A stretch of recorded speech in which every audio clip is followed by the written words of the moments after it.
जय हिंद। इस वीडियो में समझ लेते हैं कि सौरमंडल क्या है, सौरमंडल कहते किसको हैं। तो सूर्य के चारों ओर ये सन है और इसके चारों ओर ये चारों ओर परिक्रमा करने वाले, चारों ओर सूर्य के चारों तरफ परिक्रमा करने वाले ग्रह, उपग्रह, धूमकेतु, उल्कापिंड, जितने भी एस्टेरॉयड होते हैं, इनसे सभी जो सूर्य के चारों ओर परिक्रमा करते हैं, चारों ओर परिक्रमा करते हैं, उसे हम एक सौरमंडल का नाम दे देते हैं।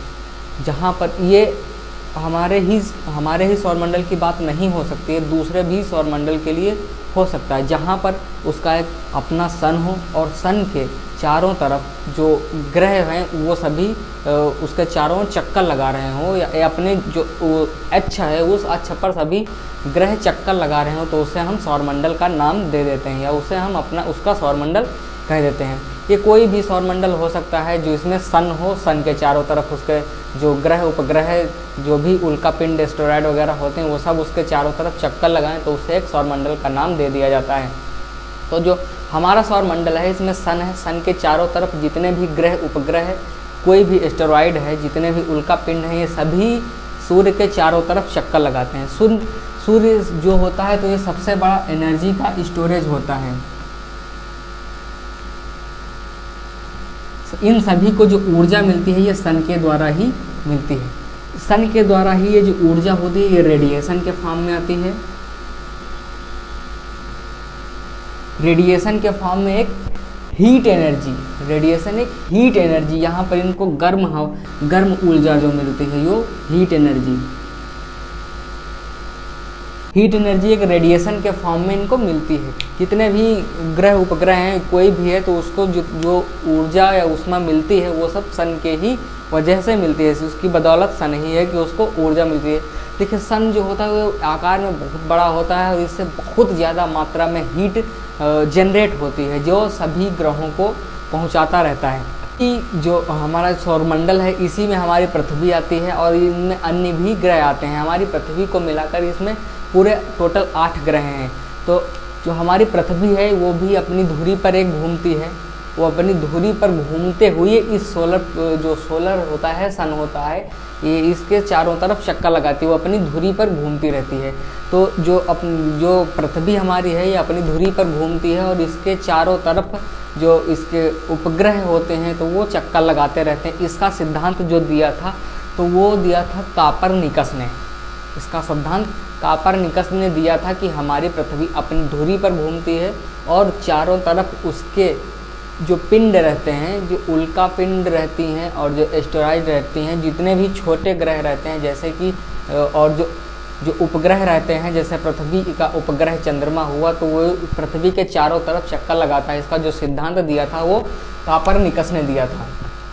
देखिए हमारा जो सौरमंडल है इसके पूरे टोटल 8 ग्रह हैं। तो जो इसके 8 ग्रह हैं तो सबसे छोटा ग्रह जो है वो बुध है। बुध सबसे छोटा ग्रह है।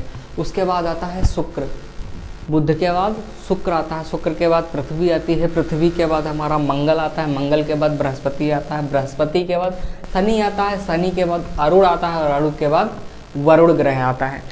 जो बुध ग्रह है वो सूर्य की परिक्रमा 88 दिन में पूरी कर लेता है। जो शुक्र ग्रह है वो सूर्य के चारों तरफ एक परिक्रमा 224 दिन में लगाता है। वहीं हमारा जो पृथ्वी है वो सूर्य के चारों तरफ एक परिक्रमा 365 दिन में लगा देता है। इसके बाद जब मंगल की बात आती है तो मंगल यही जो पृथ्वी के चारों तरफ जो चाहे परिक्रमा लगाता है, चारों तरफ जो उसके रोटेट करता है, तो वो वही 687 दिन में, वही 687 दिन में वो अपनी एक परिक्रमा पूरी कर पाता है। क्योंकि देखिए यहाँ पर मंगल का साइज भी बड़ा है और जो सन से इसकी दूरी है वो पृथ्वी के मुकाबले में काफ़ी दूरी है और इस बुध के मुकाबले में बहुत ज़्यादा दूरी है। वहीं जो बृहस्पति है वो सन की परिक्रमा लगभग 4333 दिन में, यानी कि 11 वर्ष 9 महीने में अपनी परिक्रमा एक चक्कर सन का पूरा कर पाता है। इसके बाद आता है हमारा शनि ग्रह।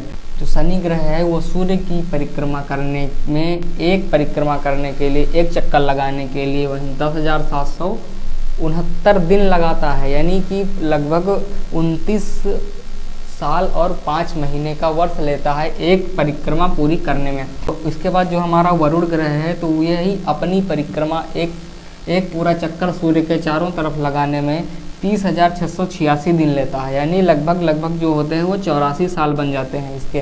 तो यानी जो वरुण ग्रह है वो 84 साल लगा देता है कि सन के चारों तरफ एक चक्कर लगाने में मात्र।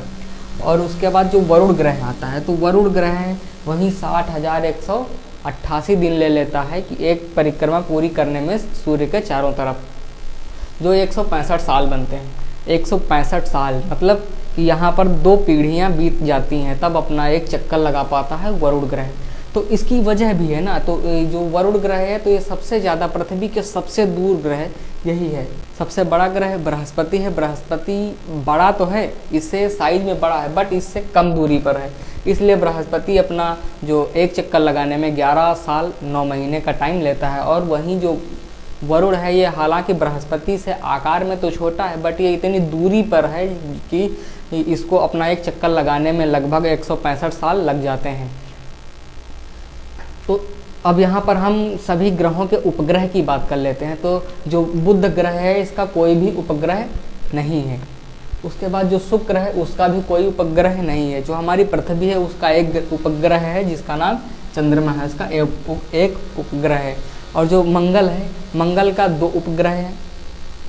जुपिटर के 79 उपग्रह हैं। के बाद सैटर्न आता है, जो शनि ग्रह है उसके 82 उपग्रह हैं। और जो अरुण ग्रह है इसके 27 उपग्रह हैं। और वही जो नेपच्यून है उसके मात्र 14 उपग्रह हैं। तो यहाँ पर हमने इसके रोटेशन का दिन निर्धारित कर लिया, देख लिया, इसके जो उपग्रह हैं उनको समझ लिया, दूरी समझ ली। अब इसके बाद समझ लेते हैं कि हम इनको एक सीरियल वाइज कैसे रखेंगे, कौन सा कितनी दूरी पर है, ये हम इसका अंदाज़ा कैसे लगाते हैं। तो इसके लिए मैं आपको एक ट्रिक बताता हूँ।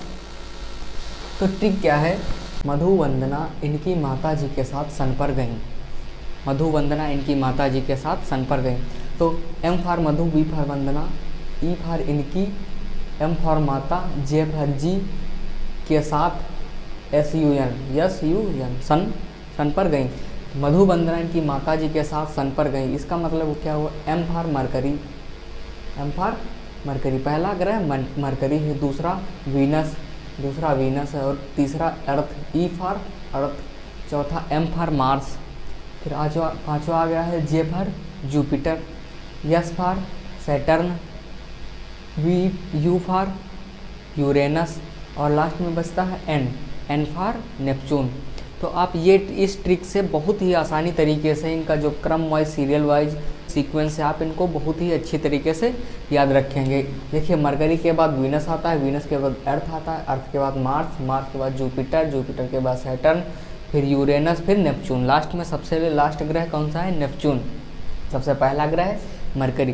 पृथ्वी तीसरे नंबर पर आती है, और जो वीनस है ये दूसरे नंबर पर आता है, मार्स चौथे नंबर पर आता है। इस प्रकार से आप इनको एक सीरियल वाइज में रख सकते हैं। टोटल यहाँ पर 8 ग्रह हैं, प्लूटो को बाहर निकाल दिया गया है, तो यहाँ पर टोटल 8 ग्रह हैं। तो इस प्रकार आप जो इनका क्रम वाइज है, सीरियल वाइज है, आप इनको बहुत ही अच्छे तरीके से याद रख सकते हैं इस ट्रिक के द्वारा। आई होप इस वीडियो में दी गई जानकारी आपको समझ आई। इसी के साथ मिलते हैं नेक्स्ट वीडियो में, तब तक के लिए जय हिंद।